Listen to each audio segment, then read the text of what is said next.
Magandang umaga mga kababayang Pilipino. Andito ako ngayon sa Durian Farm. Papakita ko sa inyo kung anong itsura ng Durian Farm dito sa Davao City. Tignan nyo yung outfit ko. Kailangan ng outfit mo pag pumunta ka sa Durian Farm ay ganito. Ayan, nakabota. Kailangan mong magsuot ng bota kasi maraming ahas dito like cobra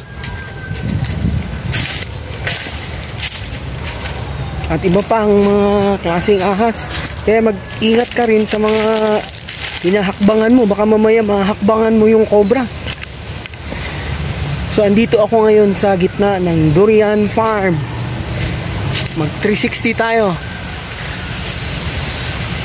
para sa mga kababayan natin dyan sa Maynila na alam ko naman paborito nila ang durian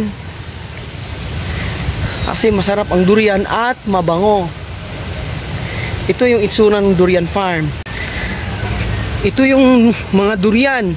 Ito yung puno ng durian. Tulad nito. Ayan. Para sa mga hindi pa nakakita ng puno ng durian, mataas na puno ito. Yung iba nga ay mas mataas pa sa punong niyog. Eh pag namunga ito sa halimbawa sa buwan ng June or July, hindi ka na basta-basta dito makapunta sa ilalim ng puno ng durian. Kasi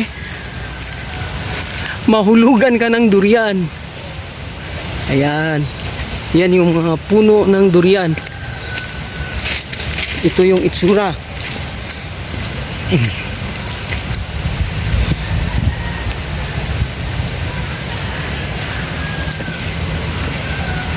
Kaya yung mga taga Maynila, alam nyo na kung anong itsura ng Durian Farm dito sa Davao City.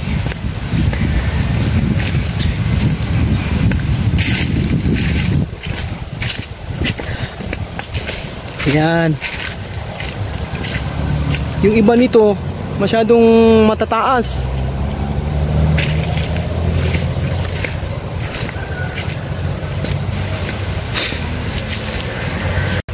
Dito sa Durian Farm, sa tuwing buwan ng June, July, marami ditong trabaho. Maraming mabibigyan ng trabaho. Mahal pa naman yung per day. Yung per day ay 1,800 pesos per day. Alam mo kung anong trabaho mo dito? Tagasalo lang naman ng durian. Sasaluin mo yung durian habang may tagahagis namang isa doon sa taas ng puno ng durian. Kaya nga mahal yung per day niya eh. Kasi hindi naman basta-bastang trabaho yun.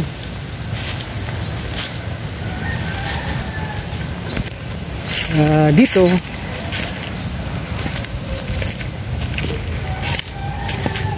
maraming mga ahas dito sa ilalim ng mga puno.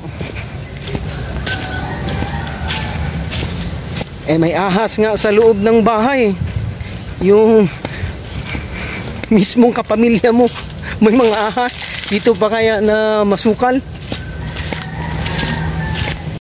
Ayan. Sigurado niyan kahit saan dyan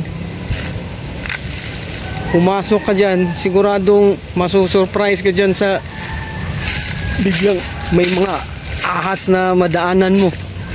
Ito may edad na rin itong durian na ito. Ayan, mas mataas pa yan kaysa niyog. Pero pag namunga yan sa buwan ng June or July, sobrang dami ng bunga sa isang puno lang ng durian. Okay guys, kailangan nakabota para safe. At pag namunga na yung durian, hindi na po pwede itong ganitong sombrero. Kung maaari, naka hard hat na. Eh kahit nga hard hat, wala pa rin silbi eh, pag daming lamok dito.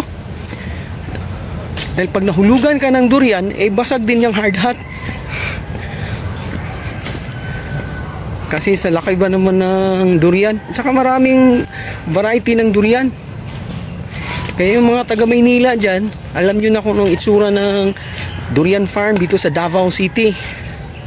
Kaya guys, magandang araw ulit.